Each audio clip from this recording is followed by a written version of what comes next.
যুক্তরাষ্ট্র ও ইসরায়েলের সঙ্গে ইরানের সংঘাতের পর হরমুজ প্রণালীতে জাহাজ চলাচল সীমিত হয়ে পড়েছে। এর পাশাপাশি ঝুঁকিতে পড়েছে বাব আল মানদেবও। ফলে সামনে এখন সবচেয়ে বড় প্রশ্ন, উপসাগরীয় দেশগুলোর তেলের বিকল্প কি সত্যি আছে? এক কথায় বললে আছে, কিন্তু সেই বিকল্প ঠিক সুবিধার নয়। কেন? চলুন দেখা যাক। বিশ্বের মোট তেল ও এলএনজির প্রায় 1/5 সাধারণত হরমুজ প্রণালী দিয়ে পরিবহন করা হয়। সৌদি আরব, ইরাক, কুয়েত, কাতার ও সংযুক্ত আরব আমিরাতের মতো দেশগুলোর বিপুল পরিমাণ জ্বালানি এই পথ দিয়ে এশিয়া ও ইউরোপের বাজারে যায়। তাই হরমুজ বন্ধ হওয়া মানে শুধু তেল পরিবহনের সমস্যা নয়, এর প্রভাব পড়ে পরিবহন, বিদ্যুৎ, শিল্প, সার উৎপাদন এবং শেষ পর্যন্ত সাধারণ মানুষের জীবনযাত্রার উপর। বিশ্ব কিন্তু বসে থাকেনি। সংকট শুরু হওয়ার পর একে একে কয়েকটি বিকল্প সামনে আনা হয়েছে। প্রথম এবং সবচেয়ে সহজ সমাধান হলো, যেসব দেশ এখনও বেশি তেল উৎপাদন করছে তাদের কাছ থেকে সরবরাহ বাড়ানো। যুক্তরাষ্ট্র, নরওয়ে ও ভেনেজুয়েলা উৎপাদন বাড়িয়েছে। ফলে মধ্যপ্রাচ্যের তেলের ঘাটতির একটা অংশ অন্য দেশ থেকে পূরণ করার চেষ্টা করা হয়েছে। দক্ষিণ কোরিয়ার উদাহরণও গুরুত্বপূর্ণ। ফেব্রুয়ারি থেকে এপ্রিলের মধ্যে দেশটি যুক্তরাষ্ট্র থেকে তেল আমদানি প্রায় দ্বিগুণ করেছে। অর্থাৎ এক দেশের তেল না এলে অন্য দেশ থেকে তেল আনা সম্ভব।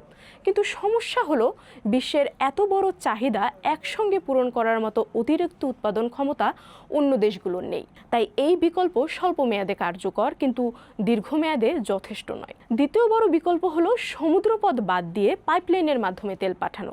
ইরাক ও সৌদি আরব আগে পুরোপুরি ব্যবহার না করা কিছু পাইপলাইন দিয়ে প্রতিদিন 60 লাখ ব্যারেলের বেশি তেল পাঠানোর চেষ্টা করছে। সৌদি আরবও পূর্ব উপকূলের বদলে পশ্চিম উপকূলের ইয়ানাবু বন্দরের মাধ্যমে লোহিত সাগর হয়ে তেল পাঠাচ্ছে। এটি গুরুত্বপূর্ণ, কারণ এতে হরমুজ প্রণালী এড়িয়ে যাওয়া যায়। কিন্তু এখানেও বড় সীমাবদ্ধতা আছে। পাইপলাইনের ধারণ ক্ষমতা সীমিত। চাইলেই সব তেল পাইপলাইনে পাঠানো যায় না। আবার পাইপলাইনও পুরোপুরি নিরাপদ নয়। ড্রোন বা ক্ষেপণাস্ত্র হামলায় পাইপলাইন ও পাম্পিং স্টেশন ক্ষতিগ্রস্ত হলে সরবরাহ আবার বন্ধ হয়ে যেতে পারে। অর্থাৎ ঝুঁকি কমে, কিন্তু পুরোপুরি দূর হয় না। চলতি বছরের শুরুতে জাপান ও দক্ষিণ কোরিয়া 2022 সালে ইউক্রেনে রাশিয়ার আগ্রাসনের পর প্রথমবারের মতো রাশিয়ার তেল কিনেছে বলে খবর প্রকাশিত হয়। এটিও একটি বিকল্প হতে পারত। তবে শুক্রবারই রাশিয়ার জ্বালানি খাতের আয় কমাতে কঠোর নিষেধাজ্ঞার একটি প্যাকেজ পাশ করেছে যুক্তরাষ্ট্রের সিনেট।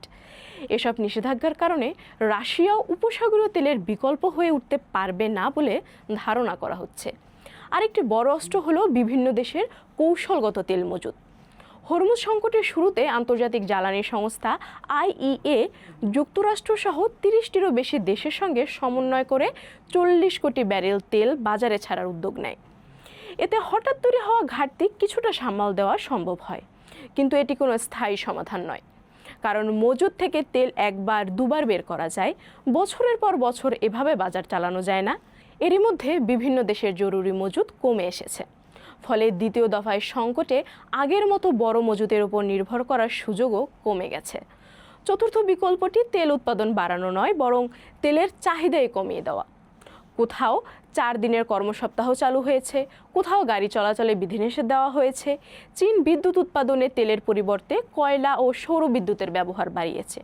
এতে প্রতিদিন কয়েক মিলিয়ন ব্যারেল পর্যন্ত তেলের চাহিদা কমানো সম্ভব হয়েছে। এই কৌশলটি কার্যকর, কারণ যে তেল পাওয়া যাচ্ছে না তার প্রয়োজনটাই যদি কমিয়ে দেওয়া যায়, তাহলে ঘাটতির চাপও কমে। কিন্তু এখানেও সীমাবদ্ধতা আছে। গাড়ি, বিমান, জাহাজ, শিল্প সবকিছু একসঙ্গে তেল ছাড়া চালানো এখনও সম্ভব নয়। এখন আসা যাক মূল প্রশ্নে। উপসাগরীয় দেশগুলোর তেলের কি সত্যিই কোনো বিকল্প আছে? আংশিকভাবে আছে। যুক্তরাষ্ট্র ও অন্যান্য উৎপাদনকারী দেশ থেকে অতিরিক্ত তেল আসতে পারে। পাইপলাইনের মাধ্যমে হরমুজ এড়িয়ে তেল পাঠানো যায়। জরুরি মজুদ ব্যবহার করা যায়, আর তেলের ব্যবহার কমানোও যায়। কিন্তু এই 4টি পদ্ধতির কোনোটি একা উপসাগরীয় তেলের জায়গা নিতে পারবে না। কারণ সমস্যা শুধু অপরিশোধিত তেলের নয়, বিশেষ করে এলএনজির ক্ষেত্রে বিকল্প আরও কঠিন। কাতার সহ উপসাগরীয় দেশগুলোর বিপুল পরিমাণ এলএনজি হরমুজ দিয়ে বের হয়। এই সরবরাহ বন্ধ হলে ইউরোপ ও এশিয়াকে অন্য উৎস থেকে গ্যাস কিনতে হবে। ফলে গ্যাসের জন্য দেশগুলোর মধ্যে প্রতিযোগিতা বাড়বে এবং দামও বাড়তে পারে। তাই বর্তমান সংকট বিশ্বকে একটি গুরুত্বপূর্ণ শিক্ষা দিচ্ছে। উপসাগরীয় তেলের বিকল্প আছে, কিন্তু উপসাগরীয় তেলের সমান বড়, দ্রুত এবং সস্তা কোনো একক বিকল্প এখনও নেই। আর হরমুজ প্রণালী দীর্ঘদিন অচল থাকলে বিশ্বকে শেষ পর্যন্ত 3টি পথ একসঙ্গে নিতে হবে: অন্য দেশ থেকে বেশি তেল আনা, তেল পরিবহনের বিকল্প পথ তৈরি করা এবং তেলের ব্যবহার কমানো। আর সেই ব্যবস্থা তৈরি করতে বছর নয়, সম্ভবত কয়েক দশক সময় লাগতে পারে।